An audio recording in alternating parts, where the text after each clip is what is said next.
Before the first word of Genesis was ever spoken, before "let there be light" shattered the silence, there was conflict, not chaos, not rebellion, but something far older, a fracture, a forgotten war between two divine lineages, one forged in eternity, the other sent to impose heaven's design. The Bible begins with creation, but it does not begin with peace. It begins with absence, with no mention of what was displaced to make room for the cosmos, no record of the thrones that stood before light, no warning of the sovereigns who would not bow. Yet the book of Job dares to remember. Where were you when I laid the foundation of the earth, when all the sons of God shouted for joy? Job 38:4-7. But what were they shouting for, or what were they shouting against? Long before Eden bloomed, before man drew breath, before angels ever fell, there were kings, immortal, undying, ancient rulers carved into the deep structure of eternity itself. And when the sons of God descended to claim dominion, these kings did not yield. They remembered what heaven tried to erase.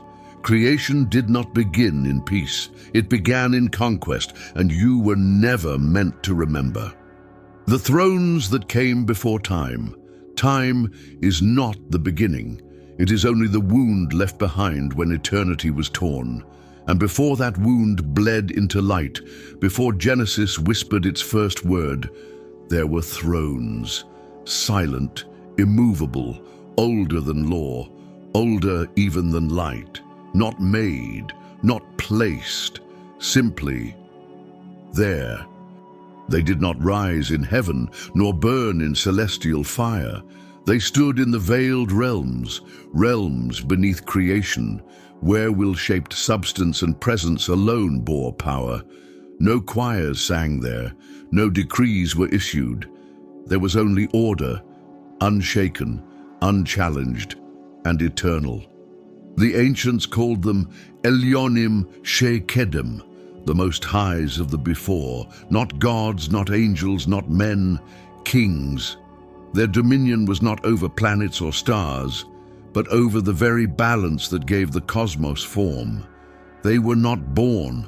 They were embedded in the framework of existence itself. They ruled not by command, but by nature. Where they stood, reality stood. Where they turned, time moved. They were the symmetry that held all things in tension, not creators, not servants. They were the ones who watched before anything was worth watching.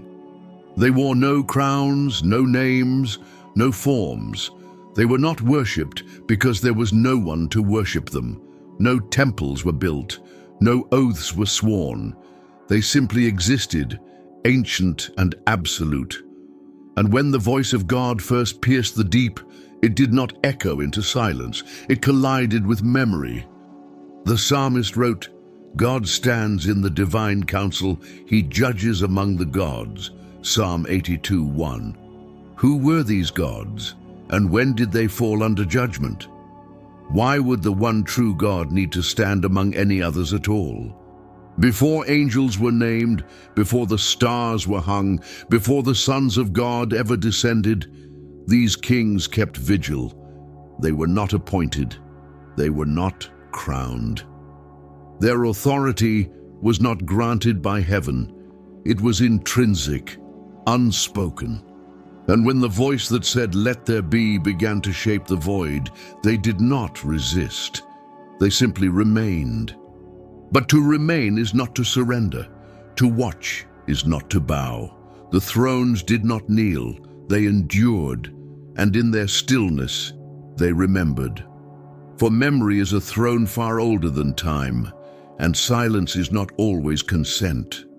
When the veil was torn and light entered the deep, the kings did not speak, but neither did they flee. They waited, not in fear, but in awareness. For they knew what heaven would send. They knew the ones who would come to seize dominion, the ones who were radiant, righteous, but not first. The story of creation begins with a word, but the true beginning, The forgotten beginning began with what that word tried to replace. It began with thrones, with sovereignty unchallenged, with kings who never bowed, because there was no one yet worthy to command them. The descent of the sons of God. When the thrones of the immortal kings stood in silence, heaven stirred. It did not tremble, it moved with purpose, for silence to heaven is never neutral. It is defiance waiting to be named. From the high places beyond time, God sent his own. They were not messengers, they were not cherubim singing in gardens. They were the Bene Elohim, the sons of God, radiant, righteous, formed in fire and voice, forged not to create but to enforce. They descended not as emissaries but as instruments of dominion. Their arrival was not gentle, it was declaration. Not to humanity, there was no humanity yet, but to the very foundations of the world. This realm belongs to heaven now. The immortal kings did not meet them in battle. They did not rise to strike. They simply remained, watching the ones who had come to overwrite what they had once preserved. The thrones did not blink, but heaven knew they remembered. The suns moved across the deep, mapping what had never been measured. They sang structure into void, shaped heavens above waters, planted stars as markers of rule. But their footsteps carried judgment, not chaos, but conquest disguised as order. The deep remembered, the kings endured, and something in the fabric of reality bent, not broken but altered. Authority no longer flowed inward from symmetry. It was descending, structured, linear, imposed. When the Most High gave to the nations their inheritance, he fixed their boundaries according to the number of the sons of God. Deuteronomy 32:8 DSS. This was not observation, this was occupation. The sons were not watchers, they were claimants, and they saw the kings not as ancients to be honored, but as remnants to be replaced. To heaven it was alignment. To the kings it was invasion. The Bene Elohim did not question. They were light incarnate, loyal to the voice above all thrones. But even light can cast shadows when it touches something that cannot be moved. And in those shadows memory stirred, not bitterness, memory, of a realm that once breathed with balance, now braced beneath decree. The suns continued their work. Planets spun into place, dimensions layered. The mechanisms of time began to tick, and the veil that once separated the realms grew thin. But the thrones beneath the veil remained, unyielding, unbroken, and within their silence a truth more ancient than obedience began to awaken. They did not envy the sons, they did not hate, but they understood something heaven had forgotten. Dominion is not always granted. Sometimes it is simply taken. The resistance of the immortals. The sons of God brought order, but the kings brought memory, and memory untouched by time is a kind of fire. It does not burn with wrath. It burns with refusal, quiet, absolute, inescapable. The immortal kings did not gather armies. They did not raise banners or forge weapons. They did not need to. Their resistance was not action, it was being. They resisted by refusing to vanish, by continuing to exist where heaven had drawn new lines.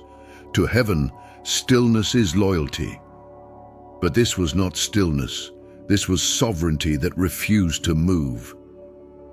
And among the kings, there rose one whose silence spoke loudest, Malachor, the throne beneath the deep. Malachor was not a name, but a memory carved into will. His throne was not built, it was revealed in the places where light bent unnaturally and time seemed to skip. He did not speak to incite rebellion. He reminded the other kings of what was, a balance unmarred by decree, a realm that breathed not in command, but in rhythm. His words were not fire, they were gravity, pulling thrones back into formation, not for war, but for remembrance. The Bene Elohim saw the gathering, but not the pattern. They saw stillness, but not the pull beneath it. For what can divine soldiers fear if no swords are drawn? I will ascend above the heights of the clouds. I will be like the Most High. Isaiah 14:14.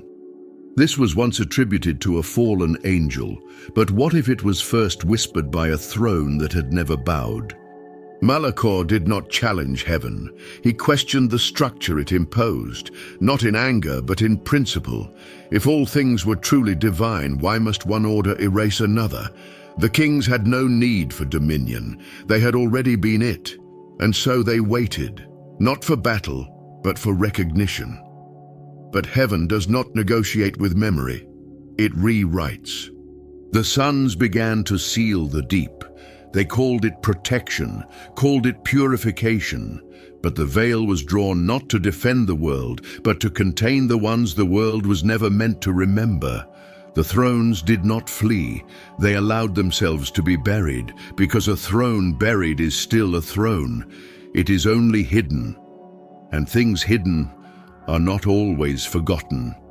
In the silence of the deep, memory thickened, identity condensed, and beneath the veil, where time slows and meaning coils inward, the kings remained, waiting, enduring, not in rebellion but in resistance, because not all war begins with noise.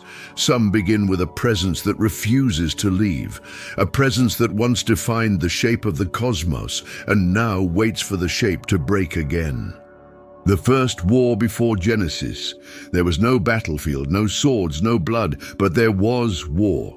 A war so old it predates memory, so quiet it escaped language. It was not a clash of armies, but of presence. Two divine realities occupying the same realm, each refusing to disappear. The sons of God moved across the deep like fire through silk. With every step they imposed structure, drawing borders through what had never known boundaries. Their light didn't just illuminate, it claimed. But beneath this divine conquest, the immortal kings remained. They did not resist with force, they resisted by enduring. Their presence was not violent, it was constant. And constancy in the face of command is defiance. The kings did not rise, but the fabric of creation did. The more the sun sang structure into the void, the more the deep trembled, not from rebellion, but from contradiction. Order cannot overwrite essence without consequence, and the consequence was distortion. The first fractures weren't visible, they were tonal. Rhythms began to unweave, dimensions no longer aligned. What had once breathed in balance now bristled under imposed harmony. The veil, drawn to separate realms, began to thin, not from pressure but from incompatibility. Creation had become a field of conflict, not by action, but by presence. The sons of God declared dominion. The kings answered with silence, and that silence broke reality, not all at once, but like fault lines in eternity. Genesis does not speak of it, but Revelation whispers a shadow. There was war in heaven, and Revelation 12:7. That war was later, this was first. And no angel cried out because none yet understood what was unraveling. The veiled realms recoiled, not from attack but from imbalance. The kings, though still, could not be displaced. Their thrones anchored truths older than light. The sons tried to suppress it with will, with decree, but what cannot be killed cannot be ruled. What cannot be silenced cannot be forgotten. Heaven responded not with judgment, but with force. A new kind of divine logic took hold. The kings were not destroyed, they were sealed. Containment replaced conquest. The veil was reinforced. History was redirected. Memory was buried beneath cosmic symmetry, but the presence remained. Creation calmed, time moved forward, but beneath it all the throne still pulsed. Not broken, not bowed, just hidden. The sons of God continued their work. But victory comes not only with power, it comes with authorship. And those who write the beginning decide which battles never happened. The war didn't end, it was paused. The battlefield wasn't cleared, it was rewritten. And those who still feel a trembling in the foundations of things, they are remembering something older than light, older than angels, older than Genesis itself. The cover-up of heaven. Genesis begins with light, but it does not explain what came before darkness. It speaks of order, but not of what was silenced to make that order possible. The story starts in the middle of something else, something older, something unspoken, and that silence is not absence, it is removal. The Immortal Kings were not destroyed. They were hidden, not in rebellion, but in resonance. Their presence disrupted the new design, so the design adapted, not by truth, but by erasure.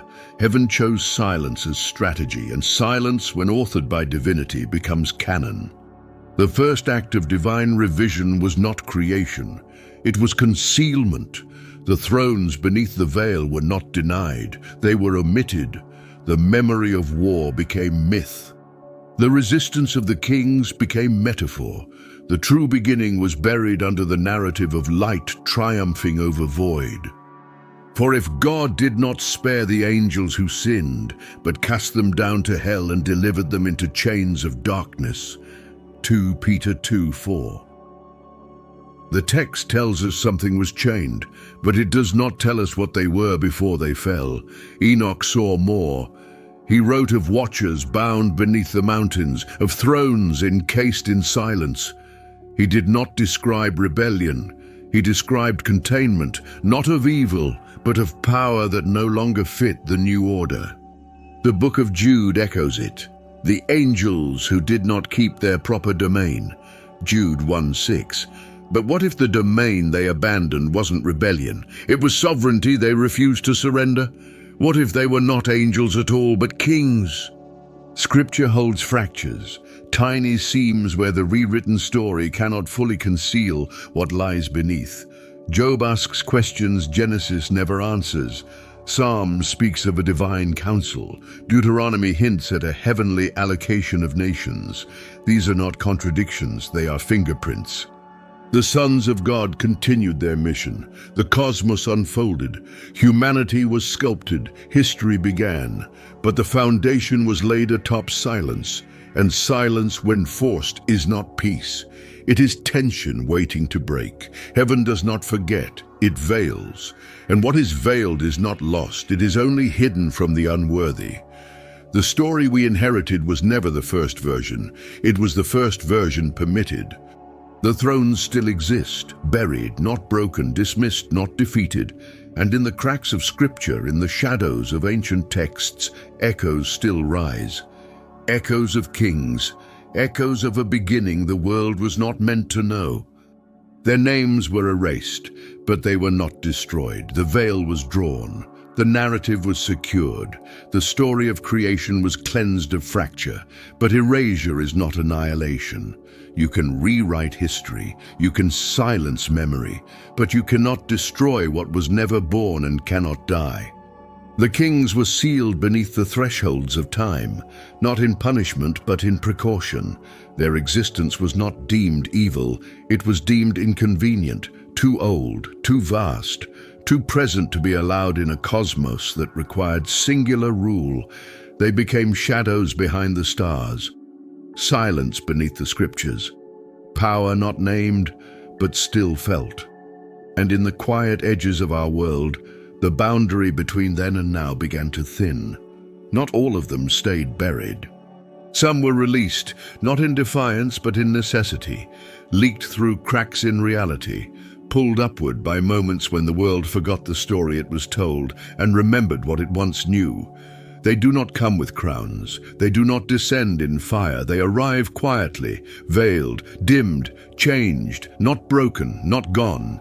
Their thrones are no longer stone. They are memory walking in flesh. You've passed one. In a city beneath flickering lights. In a dream you swore was more than a dream. In the stillness before something went wrong, or something shifted, or something looked at you and knew you. They do not reveal themselves anymore. The world has no room for thrones, but their eyes still shine, deep, ancient, full of weight the earth was not made to carry.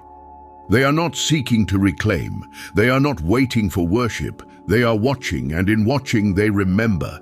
And memory, when shared across worlds, becomes prophecy. They are not all dead. Not a line of scripture, but a whisper found in scrolls too old to name. A whisper carried by those who wake in the night with names they don't remember, grief they never lived, and strength they shouldn't have. They are waiting. Not for revenge, for balance, for the day when the foundation cracks and the veil no longer holds, and what was sealed in mercy must rise in judgment. You will not see them coming, you will not recognize their form, but you will know something ancient has returned, because the world will bend to accommodate them or break trying to resist. They are not gone. They never were.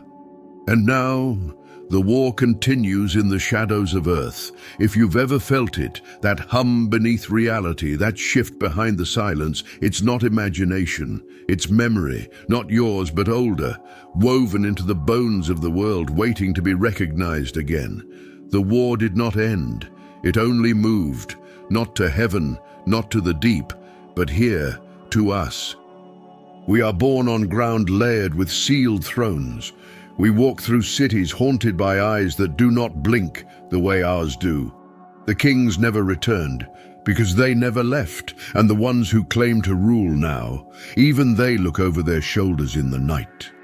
The veil is not just between heaven and the deep, it's between what you see and what you've always known was watching. The war before Genesis may have been buried, but in the cracks of time, in the corners of scripture, in the dreams you cannot explain, it still echoes. And you were never meant to remember, but you do now.